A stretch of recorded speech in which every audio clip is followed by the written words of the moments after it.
Thank you very much.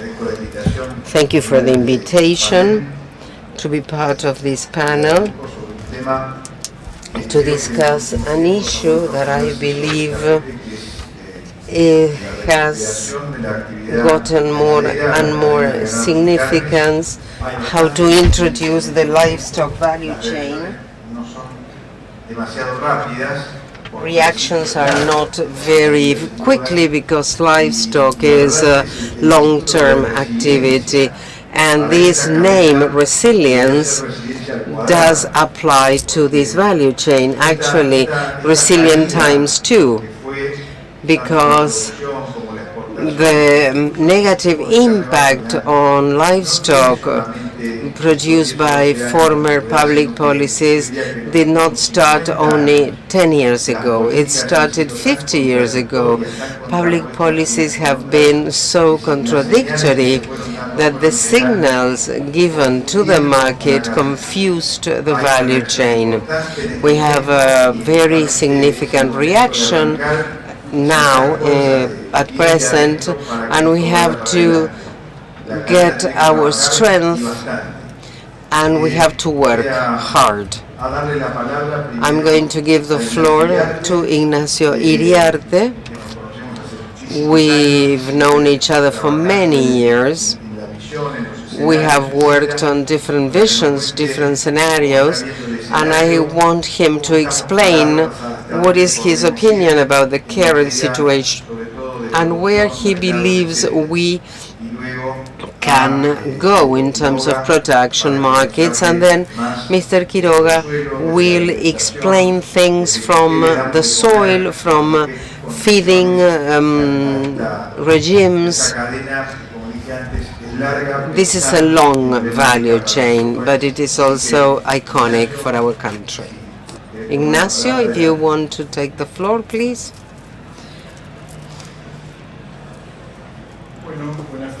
Good afternoon.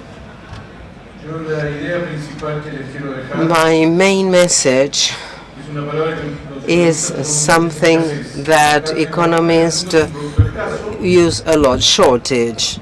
Beef in the world is going through shortage. In Argentina, there is a shortage of beef. Export are not picking up.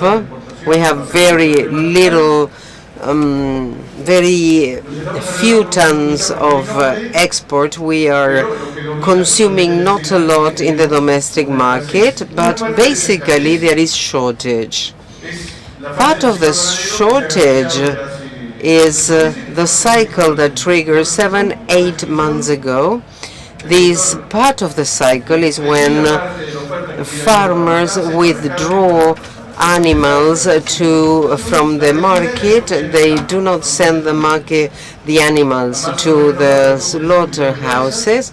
Last year we had an increase of 1 million heads, and probably next year we will have another 1 million heads. We don't know whether this process will continue, but we believe that this is a very critical time, and most meat is going through difficult times.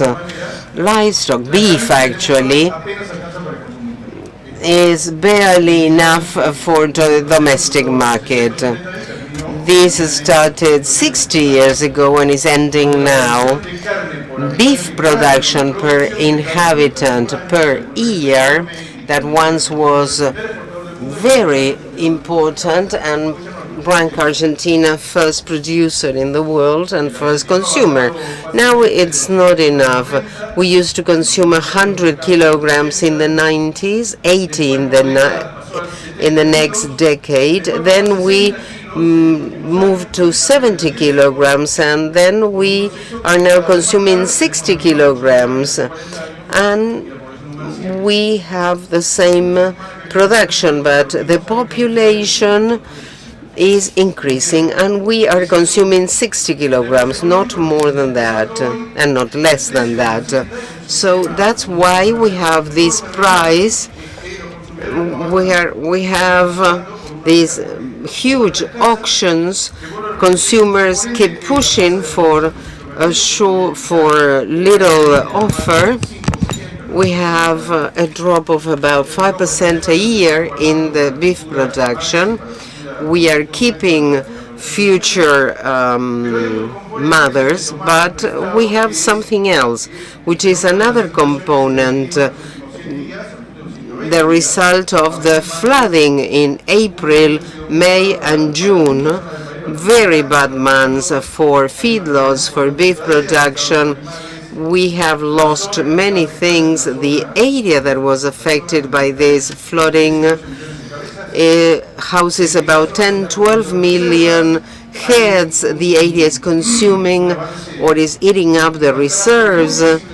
There's a terrible delay in the animal fattening, so we are losing more. The livestock market is very consistent, and this year the market faces a very difficult situation. The population has less money, we have less stock, we have little beef,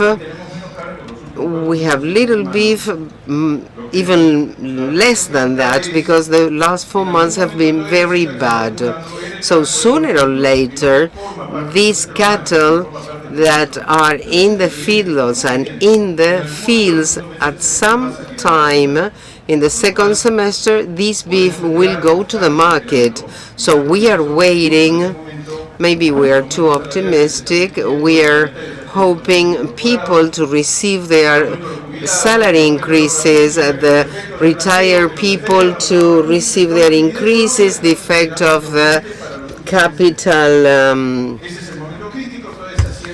En algún momento va a salir, la vamos a tener que absorber. No sabemos si va a ser a costa. This new law to let people bring their money from abroad to the country, but the balance of our last decade is similar to the result of previous decades. We have 7 million heads less, 5 million more consumers. So structurally, the relationship between animal stock, beef production, and number of inhabitants is now broken. We used to be a very rich country. You see, in the 20s, the golden time for livestock and beef production. We used to export a very large volume of beef. Half the international market was supplied by Argentina, and we used to consume 90 kilograms per inhabitant. In the 90s, Argentina was still producing to supply the domestic market, and there was an excess for export. If we had the same relationship, 22 kilograms per capita in 43 million inhabitants, we would be exporting 900,000 tons, but we will be exporting 250,000. So this number that is missing here, this came to be and will remain like this for many years, because livestock is a long cycle, it's a slow, and Argentina, usually when you don't send the animals to the market, you increase 1 million heads a year, and that is about 2%. Our population increases by 1.2% a year. So if our animal stock and beef production goes up by 2% and population by 1.2%, the net improvement is 0.8% a year. Of course, we can increase calving, but that has not yet happened. In following years, if you believe that animal stock will increase, my idea is that growth will not be sustainable and consistent. In order to have a sustained increase of the number of heads, we need very good prices for livestock, that we don't know if that will happen. There will be a safe political perspective that no political party that will attack livestock will come to power again. And thirdly, livestock and extreme weather, or livestock and adverse weather. We've been through El Niño for 2 years, and it's usually El Niño, heavy rainfalls, and abundant calving. And we are going into a cycle that we have already lived. This leads to a good number of mothers, a good number of calves, but we produce less beef. This ratio that was destroyed in past year, we have reduced the stock, but beef production has been the same in the past 40, 50 years. But every year we have 400,000, 500,000 more consumers. In the past 10 years, everything got worse. Prices show that Argentina cannot go below 56 kilograms of beef.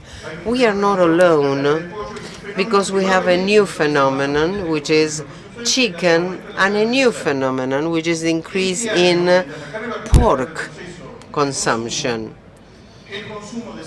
Pork consumption and chicken consumption has increased so much that they exceed beef.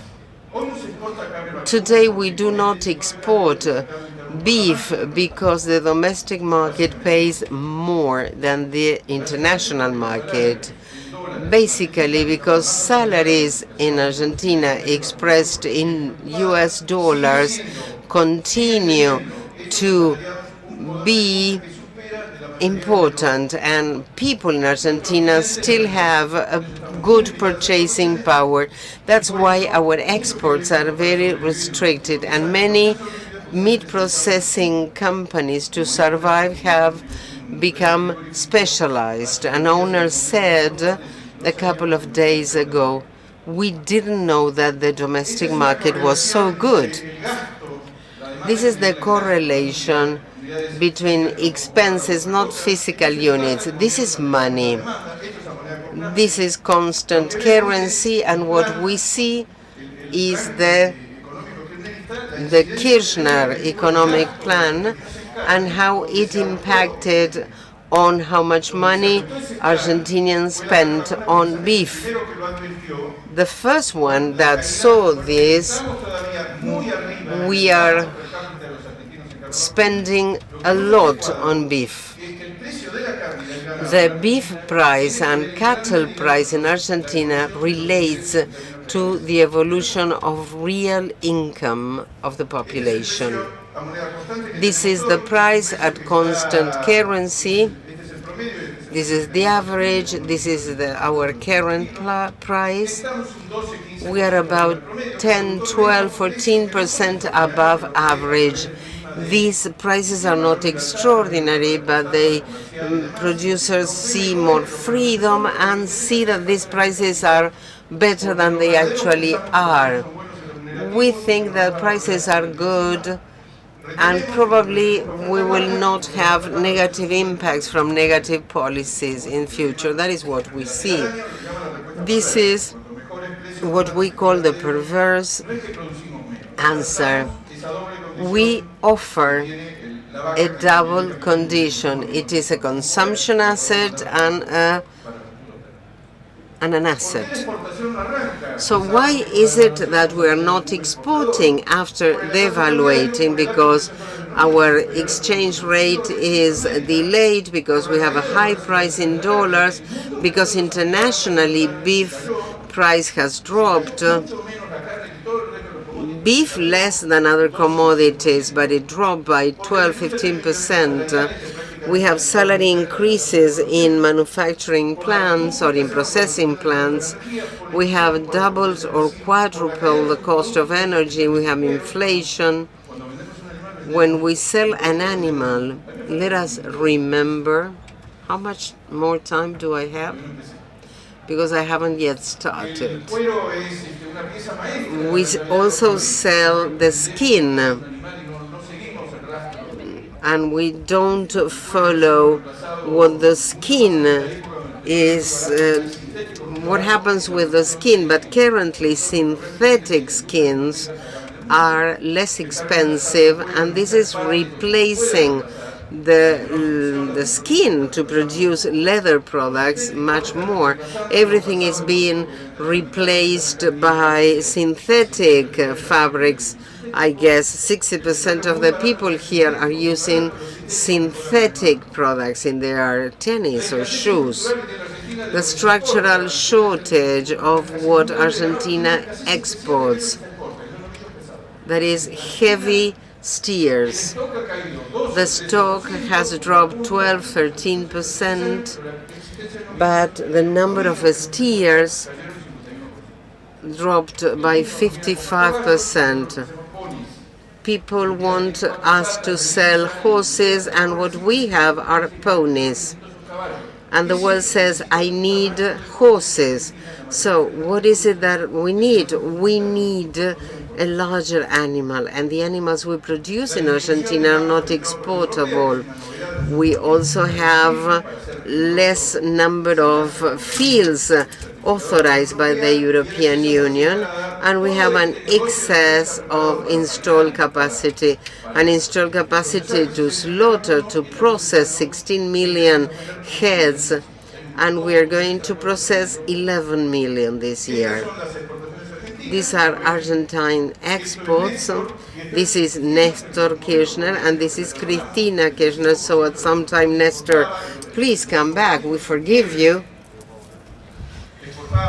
We used to export 775 tons. There were no conflicts, and the society accepted that a good part of our production was exported. Currently, this year, we will export only 8% of the 250. These are the number of steers. We see a terrible drop in the amount of steers in the past 10 years. Córdoba has 60% less. In the north, the drop has not been so significant, but Argentina is biased. We produce many different categories, but heavy steers are not even in the classification. The stock of steers has dropped by 50%. This is the killing. I have included 2016. We have a silver bullet here. We have killed less, not so many calves. If we can fatten the calves we have, if we have a different percentage of winning, things will be different. But our beef production is biased against exports. You cull the cow calves, you get your calf, and you send it to the market and consume it. These are the relative prices. This is after the valuation. See the difference. The steer on top, because of the shortage, way above the IPC, which is the value of the money. The inputs are following the prices, and see what happened with the exchange rate. It increased by 5, when everything else increased by 10 or 15. This is how we are. 340. We are way above Latin American countries, despite the fact that Brazil and Uruguay, the steer price is going up, but we still are 20% above. What will happen if Argentina increases its production? What happens with world's population?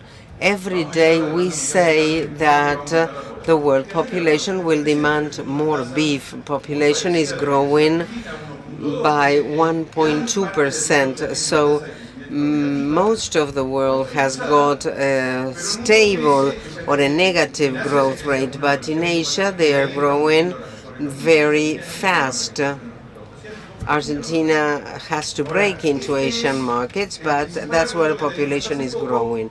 This is the main argument that we had until we saw another factor. The world is growing and is growing and accumulating population. And there are some years when the world grows less and grows by 3%. Per capita income was about $200 a few years ago, but currently it's over $10,000. You see that in the long term, the trend, also this is associating higher income with more beef consumption. This graph came in El País, a Spanish newspaper. This is a Bloomberg index that takes 22 raw material, oil, sugar, zinc, wheat, whatever you can think of. This index, as you see it, it's not the red point, but the rest. It used to follow beef, then they both went up, they came down in the mortgage crisis. Beef goes up to a very high level. Beef got to 295, so in only 10 to 12 years, beef tripled its value. But beef has lost, the other commodities has lost much more. But if you ask me, where are we currently? Beef is at 226, commodities are at 88. So there's a differentiation based on shortage. Beef is not the commodity that has suffered the most.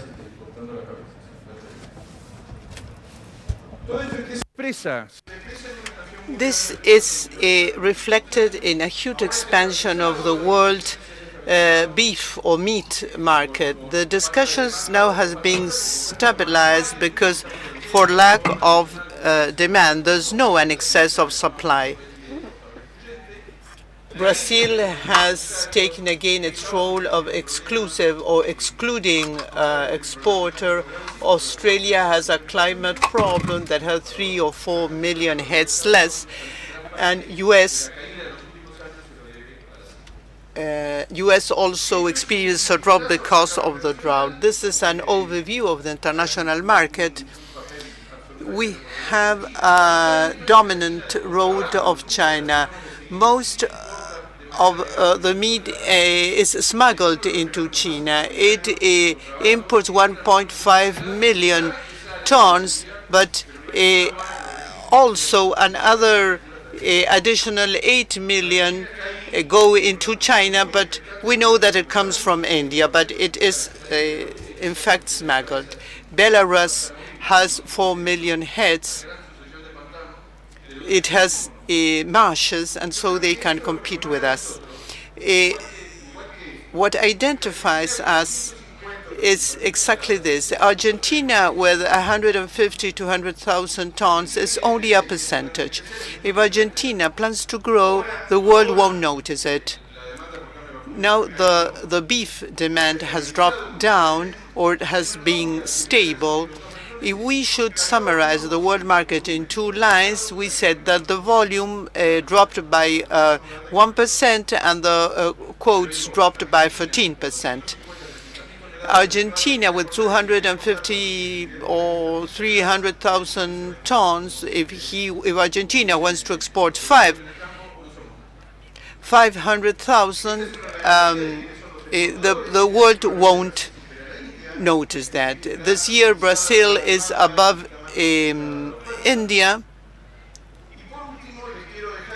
And my last message is this one. You can cry on this. It's the 8 big opportunities that are not used. One is the fulfillment of the Hilton quota.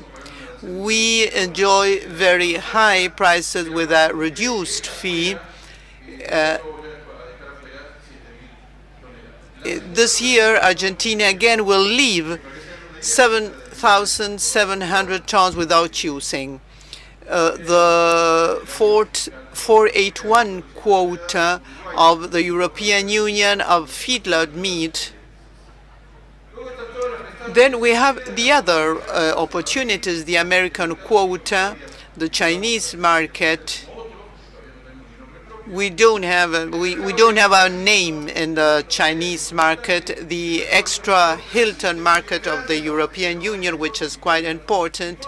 The chilling market in Russia and Brazil, and finally the infamous agreement between the European Union and the Mercosur. If this is realized, we would have a mega quota for Argentina.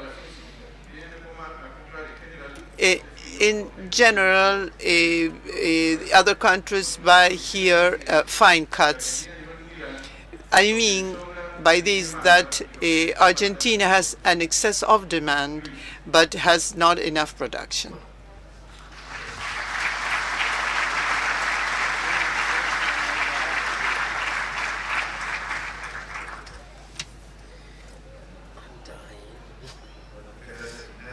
Thank you very much, Ignacio. The next speaker will be Alberto Quiroga.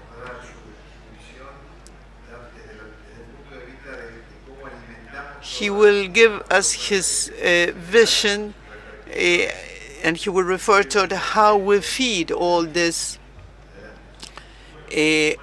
supply that we need to generate.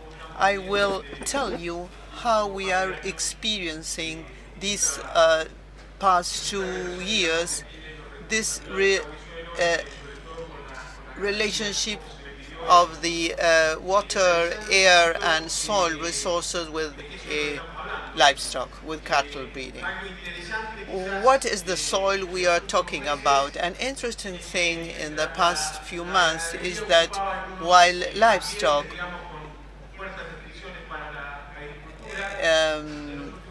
occupied environments where agriculture was restricted, in the past few months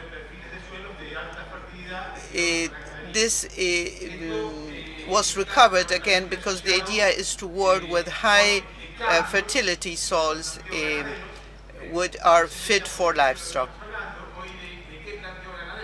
What is a livestock system we are working today? We had our information. Here we have the age of the animals. Here we are fattening in a grazing stage with some restrictions in rebreeding. We have made evolution in the past few years, and we developed into fattening with feedlot. We are feeding with silage agriculture. That's why it makes sense to have soils of good fertility used for sorghum, corn, and alfalfa, or a grazing system using stubble. There are some other variables, but from all these farms we have the bullocks. This has to do with our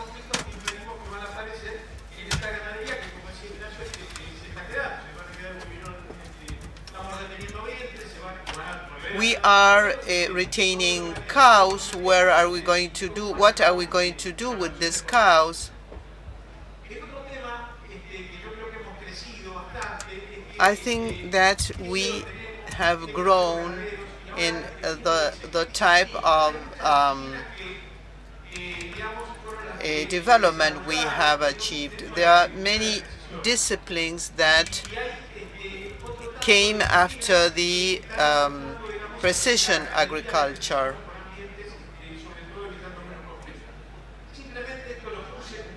I put this only as an example. We have the livestock intensification, and we have this problem with the environment because I have problem with the sources. Animal efficiency increased, and the efficiency in the use of forage also increased. Coverage goes down. We have worked together with dairy farmers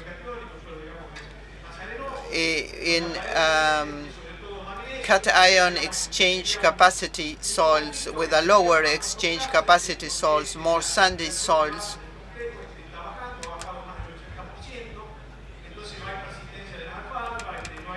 There's no persistence of alfalfa, there's not a good production, so we have a new conflict with which we were which we didn't handle at the beginning. Water table is another problem.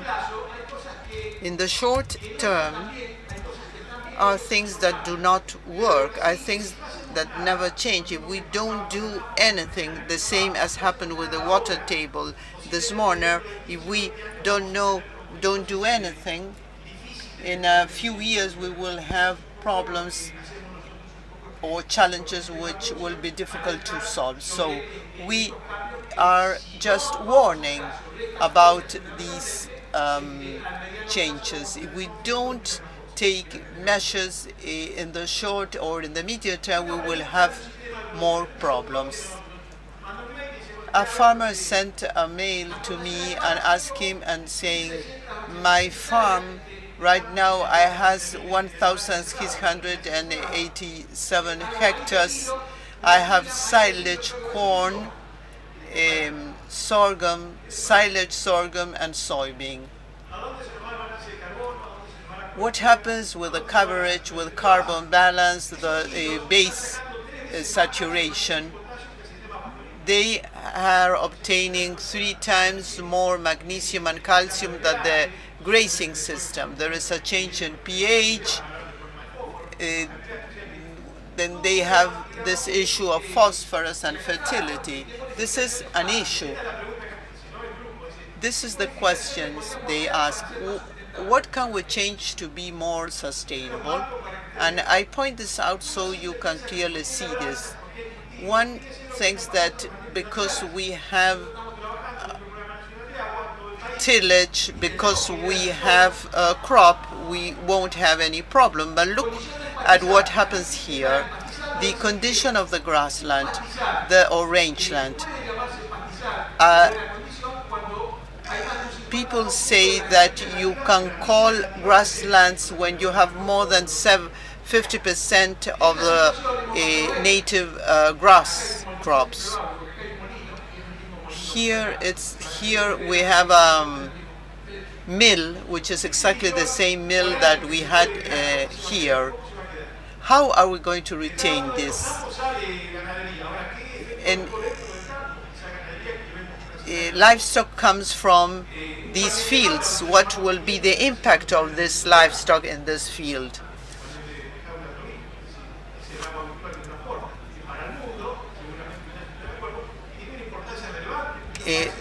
The transport of water, many countries don't generate meat because they lack water.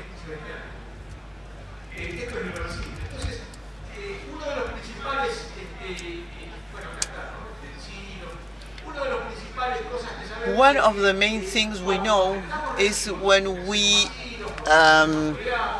use residue, because we have more silos, we have an impact on coverage. And if we have an impact on coverage, we use water. If we use water, we use carbon. Livestock must keep some 50% coverage. That means having a reserve of dry matter. If I don't have more than 60% coverage, I won't be able to manage or administer water.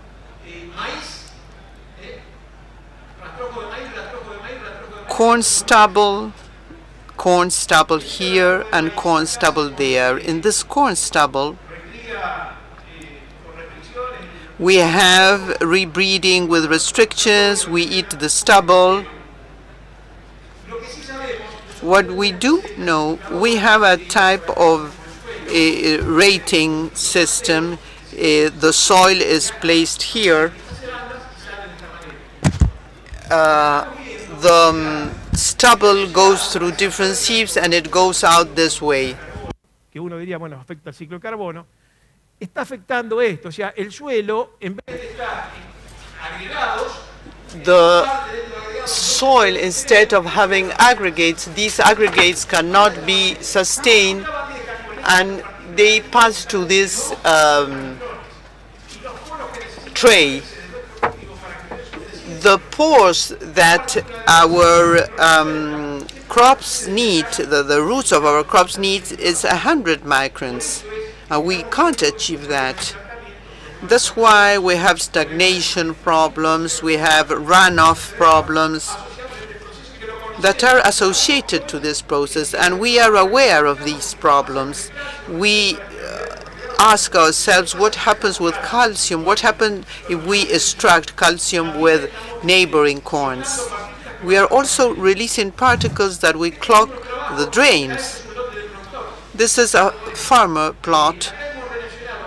We have related the susceptibility of compaction, what happens with the soil, whether the soil resists the trodding of cattle, or if it changes and it recovers its original condition, or if it never recovers its original condition. The transit of livestock create defects that are difficult to recover before the next crop. This is what we call sensitiveness to compaction. We are more and more sensitive to compaction. That's why we have these problems. These are recurrent pictures. Here we have a rainfall of 35 millimeters. Is this a picture or a photograph for 35 millimeters? It's not that much. The thing is that we are running out of pores. We have lost 10% of the total number of pores, but that 10% of total pores from the qualitative point of view represents 40% of the macro pores. So before storing in silos, we have to plant rye, so this does not happen. We are working on problems with corn.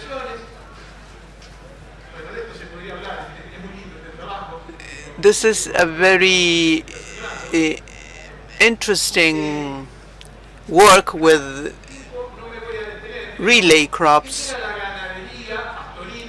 This was the grazing system, and this would be the evolution to silage livestock. Grazing livestock, macropore, perennial pastures with rotation with annual crops.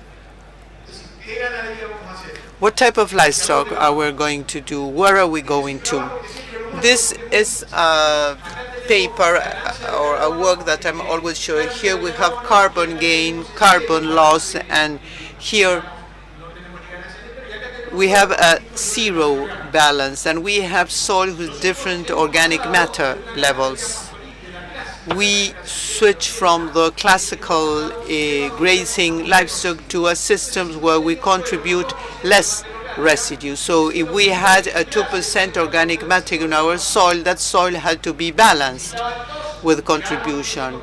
If it was 2, I will gain 500 kilos. When I take away this residue contribution, my soil goes back to what it was before. So my balance is not 1.5, but it's 1.7. So I'm not gaining anymore. I'm losing. And so this is the trend that is followed by our system. We don't do anything.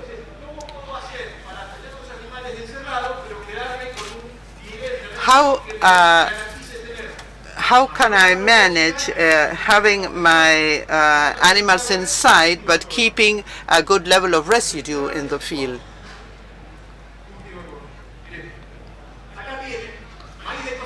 Here we have harvested corn that went to the silos, and then we had rainfall. What can I do to take advantage of this situation? This corn is just harvested, but what happened? We had sandy soils here. This happens, but what comes after is oats. And with this rainfall, when you harvest the corn, we have this problem of water, because we do have water, but it generates problems, and we use it to open the macropore. Índices hemos utilizado nosotros para saber la salud del suelo, si el color del suelo de algún... ¿Sí? This is a ratio, the content of young organic matter from 0 to 100. This is the old OM, and these are the different soils. This soil has 50% of all MO and 50% of young MO. When we check the young MO, Cristian Cazorla mentioned this, we have come from this situation to this one. We have lost, and now we have soils with 90% old MO and 10% of young MO. What are we going to do? Where will water come in? When roots try to extract, you have then in December heat stress. There's water in the soil, but we cannot extract it. We have water in our radiator, but it doesn't work because it's clogged. So what do I do? Tons of young MO. That will be a good threshold. The MO index should be above 5, or other indexes that are being used to understand how the soil is working. I'm not going to go into detail here.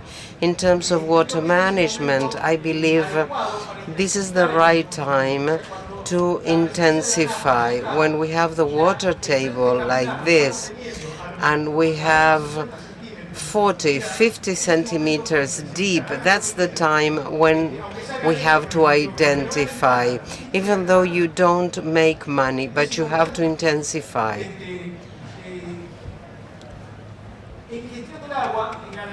In water management, we are considering 3 meter deep, because in agriculture we were using 1.6 meter. But see what happens 1.6 meter down with alfalfa, with perennial grass. There are no problems to go 3 meters deep, and we can use all this water reserve. There are areas, Nueva Galia, Unión in San Luis, part of La Pampa and Buenos Aires and Córdoba. There are areas where agriculture cannot reach water, but livestock can. That's a big opportunity. 20 centimeters of water table is a lot of water. If the root can go 60, 80 millimeters down, that's something livestock can do and agriculture cannot do. And we can mitigate the water excesses in the area. Something else, we work with dairy products, with dairy teams, I'm sorry. We were checking alfalfa. Alfalfa can produce 17 kilograms of dry matter. On average, those fields were producing 8 kilograms. 8 kilograms of dry matter instead of 17. What happens? We have the water, so why this low production? The same photograph could show 3 different issues. One is phosphorus, you know that. Alfalfa needs a lot of phosphorus. The other problem is the saturation because alfalfa needs potassium, and some dairies were only 65. And the ratio calcium-magnesium should not exceed 5. In certain situations, we found 8 calcium per magnesium. These are issues we don't know much about, and we should know more. And the other problem is compaction or compactation. These are issues that can be manageable. I can adapt myself and try to avoid these issues, but they are reducing my efficiency. The same happens in winter, 6 kilograms or 15 kilograms of dry matter. What we've done here is, after corn silage, because many times it's corn sorghum, we are including Ovicia or rye with controls. This is the production of green matter from corn at silage when it is established on silage. Some people say not even Vicia is what we did. This morning, veg was discussed. In order to administer nitrogen, we needed to have some December corn, but there are no excuses to have cover crops in order to mitigate the problems livestock may find.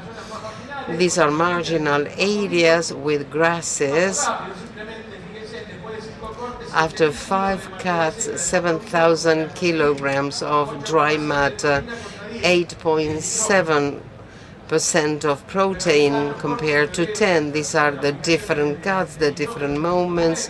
You have nitrogen, you have the control, and here again, and this is the last slide, we have tried to use all this knowledge in the field.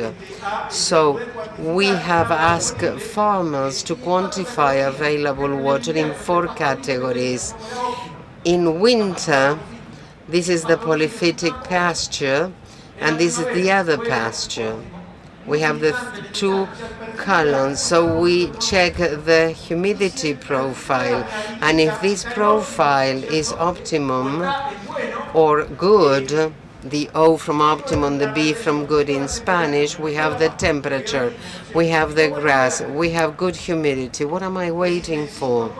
So in 5 moments, we have doubled the production of dry matter. Of course, we have to consider costs. These are strategies, these are tools. Maybe this year we will use them, next year we don't know because we have no idea about prices. But livestock is showing or is facing a big opportunity. We have excess water, we have beef shortage, we have enough nitrogen, we are intensifying livestock farming. We have no wires, we have no infrastructure in the fields because everything was destroyed due to bad policies. If you're going to be more efficient in forage, will result in more pressure. We will triple the pressure on certain soil components so that in the next 10, 15 years, we will not have to regret this. Muchas gracias. Gracias, Alberto, y gracias, Ignacio, también. Thank you, Alberto. Thank you, Ignacio. We have the different scenarios. As a conclusion, I will highlight 2 or 3 things. First, domestic market demand is still paying quite high prices since we have offer of pork and chicken, alternative meat. We don't have much opportunities to grow more than 3 or 4 kilograms. The delta is outside. It's in foreign countries, as Ignacio mentioned. There is unsatisfied demand globally, and beef consumption globally is high, so beef is a luxury product. And experts and scientists do not show good reputation for beef because of methane emissions.